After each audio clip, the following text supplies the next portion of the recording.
Ano, what's that? 12 and a half? Square pa din yun. 108 square meters. Sabihin natin. 1, 2, 3, 4, 5, 6. 1, 2, 3, 5, 6.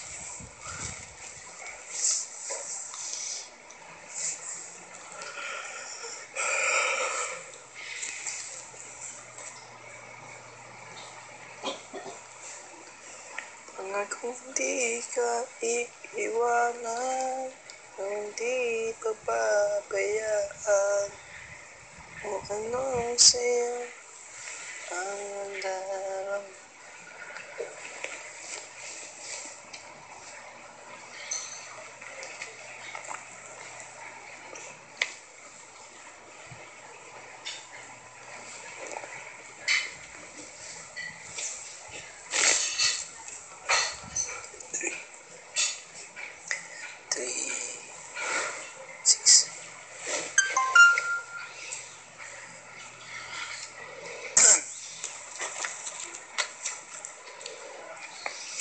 Smack that. It's full color. Full color.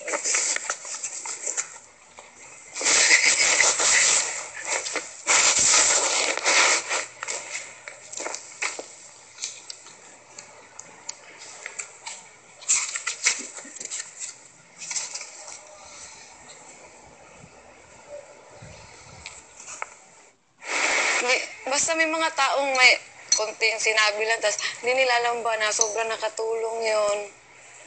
Alam, slits mo.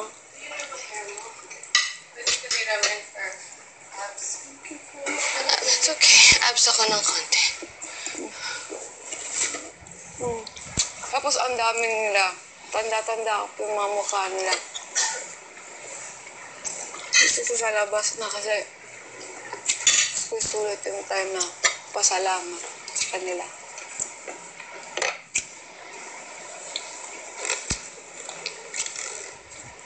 So, wala akong tawag.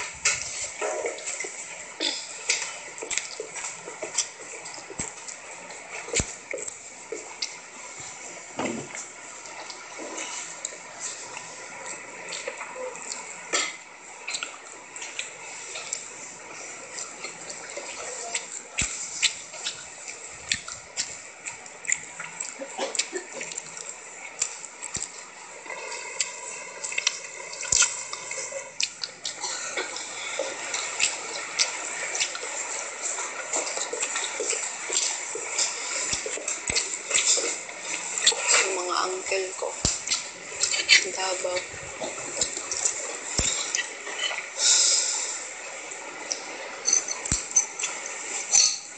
Ano, uunahin mo yung bahay? Oo naman. Pero hindi naman porkit sa bahay lang mag-focus. Meron naman talagang time. Hindi kasi ako naniniwala yung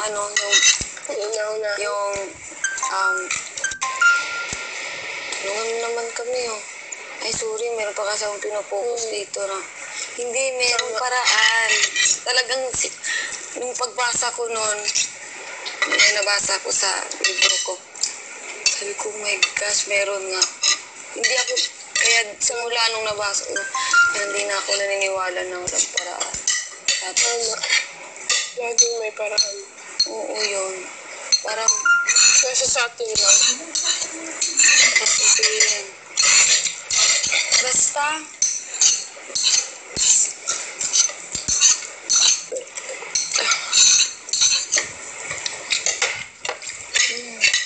sabi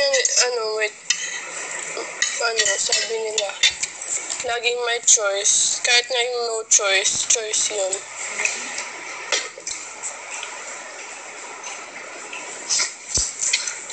ano yung nangyayari sa kanila ngayon?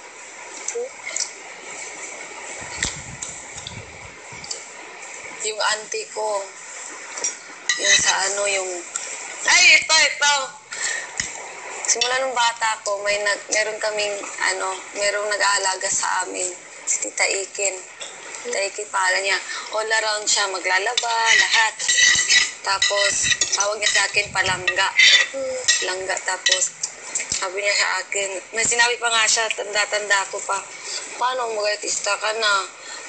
Hindi mo na ako papansinin. Kung na, paano kung alis kami dito, hindi mo na ako palangga? Sabi ko, sa langga, magkita.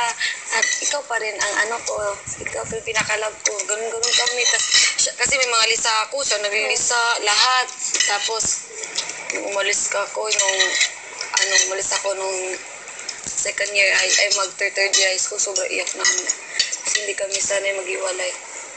Puntahan ko rin siya. Davao.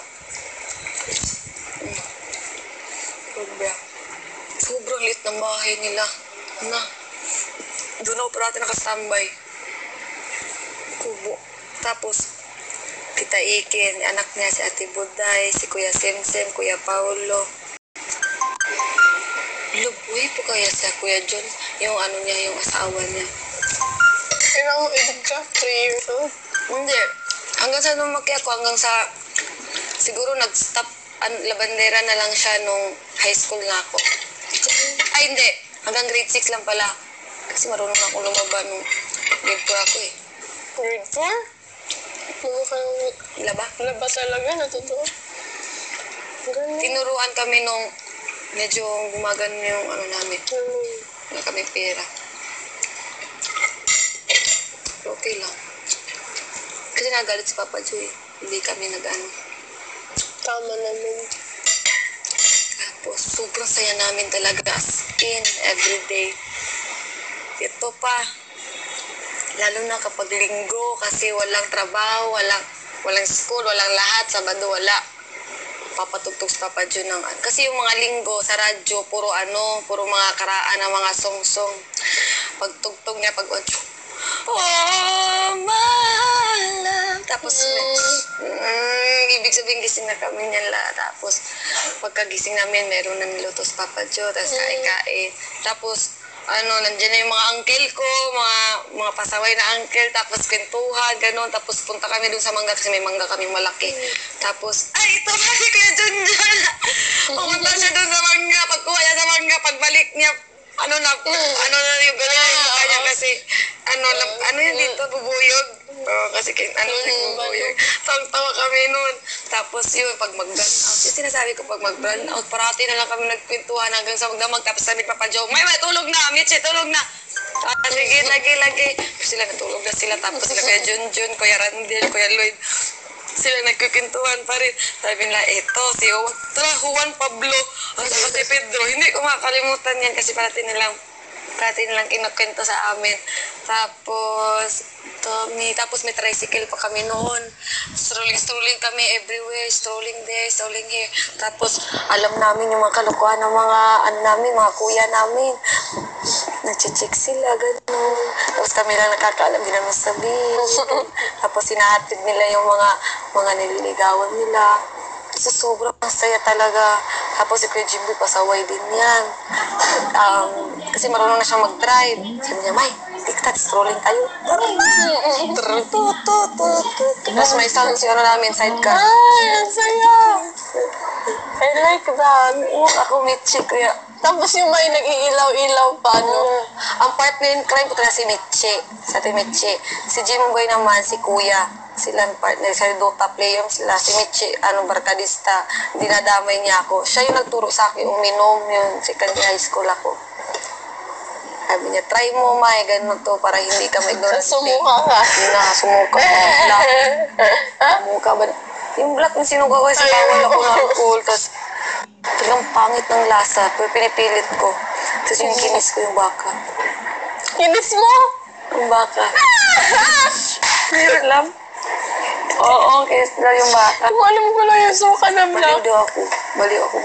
Baliw daw ako. Sila natutuwa sila yung mga cousin.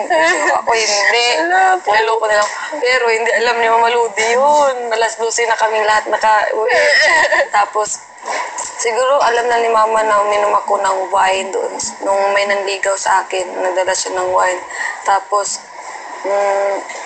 seminaryan pa. Yung papari. Kaso first year college pa, kaya pinayagan ni Maludi manligaw.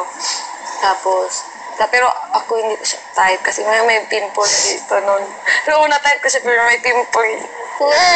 Kasi nga maano ako. Mabilis mandiri. Di ba ganun naman kasi siguro bata pa ako nun. Tapos, yun, inom. Tapos, dali lang ako malasing. Mga isang baso, lasing na ako. Gano'n na.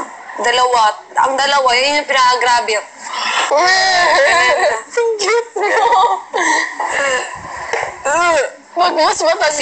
Pag mas matanda na tayo, gusto kita makita malasing. Tapos ako hindi lasing. Tapos kakausapin kita, ano yung ano? Tapos, ang cute. Tapos, atry ko din yung sigarilyo. Sa kanya high school pa rin ako. Ang pangit ng lasa. Ski. Wag, yung pangit talaga. Parang, ang baho talaga. Tas, ang pangit ng lasa kasi hindi ko type. Bakit ka? Yun ang ganun lang. Siguro sila kasi ang ano nun, ang epekto nun, para ding malalasing kayo, ma-high kayo. Oh. Pero nakakaubo talaga pag, ano, Nung una, kasi di ko alam pag diretso ko, ganun ako. Hindi ko type. kailangan, ano, paano? Hinay. Basta. Wag na kasi nakakadiri. Basta Tapos lumiliit talaga siya, no? parang pareho kami ng dila ni Maludi. Hindi kami sa sigarilyo. Papa Joe. Tapos iba ako kapag natagam na dito. Parang kapag Parang nagsisi na, na, hindi, ayoko na. As in. Parang ayoko nung yung maulit yun. Yung lumiligo ako sa suka.